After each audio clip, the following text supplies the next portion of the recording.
เขาโลมเบิดเขาบริงามดอกเขาท่วมหัวบ่โย่เขาหักเบิด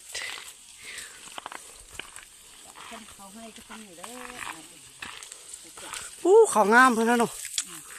ท่วมหัว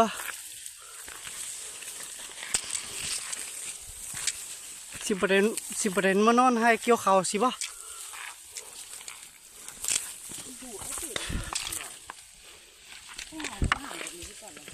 ได้ก็ต้องได้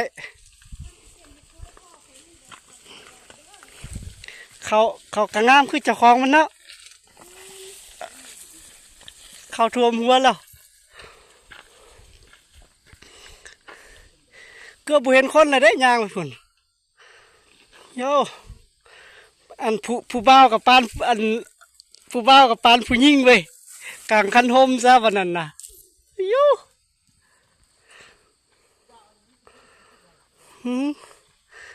สิมาให้มาหน้าน้ำเขาได้บ่โอ้